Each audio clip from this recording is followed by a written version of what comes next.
Chief engineer Atul Chavan साहेब आपल्या गावी आले होते. आपल्या ज्या रोडच्या समस्या होत्या या संदर्भामध्ये त्यांनी मार्गदर्शन करताना काय सांगितलं?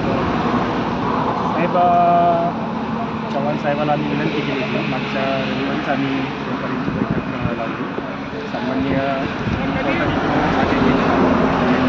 जे प्रश्न आहे आणि त्यांनी 75 मीटरपर्यंत अतिक्रमणे हटावं असा त्यांचा हेतू त्यामागे होता. परंतु आमच्या गावचा पूर्ण दोन्ही साईडचा एरिया डॅमेज होत असल्यामुळं आमच्या जेवढं बी चिंता होत्या गावकऱ्यांच्या व्यापाऱ्यांच्या, तर ते त्यांच्यापुढं मांडण्यासाठी आम्ही त्यांना इन्व्हाइट केलं. ते आले आणि त्यांनी बऱ्यापैकी आमच्या समाधान केलं. आमची जी मूळ मागणी होती बायपासची, की करमाडला हा रिंग रोड करण्यातच यावा. जर रिंग रोड झाला तरच करमाड वाचू शकतो हे आम्ही त्यांना समजून सांगितलं. त्या दृष्टीने ते इथं आले.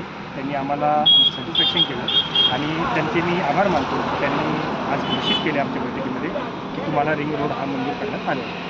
त्याचं काम कधी सुरू होईल किंवा आता मंजुरी मिळाली. आता शासनाचे कामं आपल्यालाही माहिती. आता प्रशासकीय पातळीवर मला वाटतं सन्माननीय मंत्री महोदयाची त्याच्यावर सिग्नेचर बाकी आहे. ती सिग्नेचर झाली की लवकरात लवकर 1 ते 1.5 वर्षामध्ये हा रिंग रोडचं काम चालू होईल अशी त्यांनी आम्हाला सांगितलं. अतुल चव्हाण साहेब जे आहेत की सार्वजनिक बांधकाम विभागामध्येच नाही तर शासनाच्या अधिकाऱ्यांच्या दफ्तरी अतिशय कर्तव्यदक्ष अधिकारी म्हणून त्यांचा नावलौकिक आहे. त्याच्यामुळे रिंग रोडचं काम लवकर होईल असा आशावाद आपल्याला वाटतो का? बिलकुल आहे. गॅरंटीने सांगतो. कारण की सन्माननीय चव्हाण साहेब यांनी आपले दिवंगत उपमुख्यमंत्री सन्माननीय अजितदादा पवार यांच्यासोबत पुण्यामध्ये खूप सारं काम केलेलं आहे आणि आपल्या सर्वांना त्याची जाणीव आहे, माहिती आहे. आणि त्यांची तत्परता सकाळी 6 वाजता उठून कामाला लागणे किंवा जनतेचे कामं करणे किंवा धावपळ करणे किंवा दूरदृष्टी पुढं काय होणार काही नाही होणार याची पूर्ण जाणीव त्यांना आहे. आणि आम्हाला पूर्ण विश्वास आहे की आम्हाला 1 ते 1.5 वर्षामध्ये बायपास रेडी कंडिशनमध्ये करमाडला मिळेल. आपण त्या मीटिंगचं आयोजन केलं आणि आपल्या आव्हानाला एक ग्रामस्थांनी खूप प्रतिसाद दिला.